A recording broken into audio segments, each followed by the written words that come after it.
আসসালামু আলাইকুম শিক্ষার্থী বন্ধুরা, শিখবো সবাই মজা করে। সবাইকে আমন্ত্রণ জানাচ্ছি রকমারি লার্নিংয়ের আজকের এই ক্লাসে।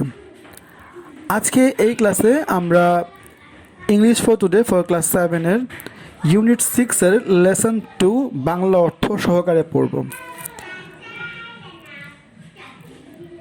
আমাদের আজকের এই লেসনে আমরা একটা কবিতা পড়ব এবং আমাদের আজকের এই কবিতার নাম হচ্ছে লেজার অর্থাৎ অবসর। আর এই কবিতাটি লিখেছেন উইলিয়াম হেনরি ডেভিস।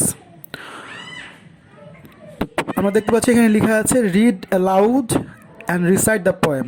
লাউড মানে হচ্ছে জোরে, উচ্চ স্বরে, অর্থাৎ উচ্চ স্বরে পড়ো, এবং রিসাইট শব্দের অর্থ হচ্ছে আবৃত্তি করা। আবৃত্তি করো, কবিতাটি আবৃত্তি করো। তো প্রথমেই আমি কবিতাটি রিডিং পড়ে যাব, তোমরা ভালো করে শুনবে কোথায় কোথায় কীভাবে রিডিং পড়ছি, সাউন্ডগুলো কেমন হচ্ছে, এবং তারপরে আমি এই কবিতার মধ্যে যে ফোকাসিং ওয়ার্ডগুলো আছে বা যে ভোকাবুলারিগুলো আছে ইম্পর্টেন্ট, সেই ভোকাবুলারিগুলোর অর্থ বলে দিব, এবং তারপর আমি লাইন টু লাইন বাংলা অর্থ সহকারে কবিতাটি আরেকবার পড়ব। তো চলো শুরু করছি। Laser. What is life if full of care? We have no time to stand and stare, no time to stand beneath the boughs and stare as long as sheep and cows, no time to see when woods we pass, where squirrel hide their nuts in grass, no time to see in broad daylight streams full of stars like skies at night. A poor life this is if full of care, we have no time to stand and stare. তো এখন আমি এই এই poem থেকে যে important ভোকাবুলারিগুলো আছে সেগুলো একটু তোমাদের দেখাবো এবং তার অর্থ বলে দিব আমি। তোমরা একটু লক্ষ্য করো।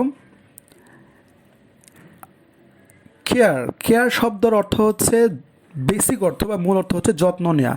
তবে কেয়ার শব্দটি স্থান কাল পাত্রভেদে বিভিন্ন অর্থ প্রকাশ করে।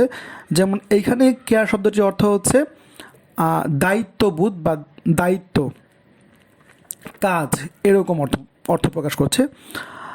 এরপর হচ্ছে স্টেয়ার। স্টেয়ার শব্দের অর্থ হচ্ছে স্থির দৃষ্টিতে কারোর দিকে তাকানো বা গভীরভাবে কারোর দিকে তাকানো। বিনীত। বিনীত শব্দের অর্থ হচ্ছে ইনসাইড মানে ভেতর দিকে, ভেতরে, অন্তরালে। আর বাউজ মানে হচ্ছে গাছের শাখা প্রশাখা। শিপ মানে হচ্ছে ভেড়া। উডস মানে হচ্ছে গাছ। স্কুইরেল মানে হচ্ছে কাঠবিড়ালি। নাটস মানে হচ্ছে বাদাম। ব্রড মানে হচ্ছে বড়, বিশাল, দীর্ঘ। স্ট্রিমস মানে হচ্ছে প্রবাহ, প্রবাহ, ফ্লো। ওকে। স্কাইস মানে হচ্ছে, স্কাই হচ্ছে স্কাই মানে আকাশের, স্কাই শব্দের প্লুরাল হচ্ছে স্কাইস। ওকে। আর এখানে পোর, আমরা জানি POO, পোর শব্দের মানে হচ্ছে যে গরিব, কিন্তু এখানে পোর দ্বারা মানে হচ্ছে যে অসুখী বা অসহায়, এটা বোঝানো হচ্ছে। তো চলো আমরা এখন এই প্রত্যেকটা লাইনের বাংলা অর্থ সহকারে পড়ি। What is life if full of care? জীবনটা কি যদি পুরোটো জীবন মানে কাজে ভরপুর বা দায়িত্বে ভরা থাকে। উই হ্যাভ নো টাইম, আমাদের কোনো সময় নাই। টু স্ট্যান্ড অ্যান্ড স্টেয়ার, দাঁড়ানোর এবং দেখার, মানে আমাদের কোনো সময় নাই এক জায়গায় দাঁড়াবো এবং জায়গাটা দেখবো, এরকম এই ধরনের কোনো সময় আমাদের হাতে নাই। No time to stand beneath the boughs, আমাদের সময় নেই যে আমরা দাঁড়াবো, গাছের ভেতরে দেখবো, গাছের ভেতরে গাছের যে শাখা প্রশাখা এগুলো আমরা দেখবো, এরকম কোনো সময় আমাদের নেই। And stare as long as sheep and cows, এবং আমাদের এরকম সময় নেই যে আমরা এই ভেড়া এবং গরুগুলোকে দেখবো। নো টাইম টু সি, আমাদের দেখার সময় নেই।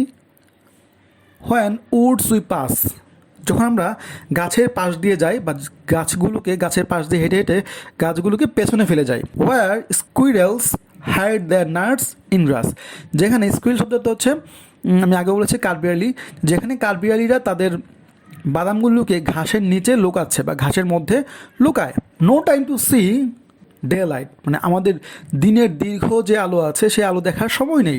Streams full of stars like sky at night, আর রাতের আকাশে যে তারার প্রবাহ, সেই তারার প্রবাহ দেখার সময়ও কি আমাদের নেই। A poor life this is if full of care, আর এই জীবনটা আসলেই অনেক অসুখী বা দুঃখী জীবন যদি পুরো জীবনটাই দায়িত্বে বা কাজে ভরপুর থাকে। We have no time to stand and stare. আর আমাদের দাঁড়ানোর এবং দেখার কোনো সময় নেই। তো প্রিয় শিক্ষার্থী বন্ধুরা, এই ছিল আমাদের আজকের এই পোয়েমটি। আশা করি পোয়েমটি তোমাদেরকে যেভাবে পড়িয়েছি এবং যেভাবে অর্থগুলি বলে দিয়েছি, তোমরা যদি এইভাবে পোয়েমটা পড়ো এবং যেই ওয়ার্ডগুলো তোমাদেরকে আন্ডারলাইন করে দেওয়া হয়েছে, এই ওয়ার্ডগুলোর অর্থ যদি তোমরা শিখে ফেলো, তাহলে এই পোয়েম থেকে তোমাদের আর কোনো প্রবলেম হবে না। তো এ ছিল আমাদের আজকের এই ক্লাসটি। ধন্যবাদ সবাইকে যারা আমাদের সাথে ছিলে, আমাদের ক্লাসটি করেছো। দেখা হবে পরবর্তী লেসনে, সে পর্যন্ত ভালো থেকো। আজকের ক্লাসটি এখানেই শেষ করছি। আসসালামু আলাইকুম রহমতুল্লাহ।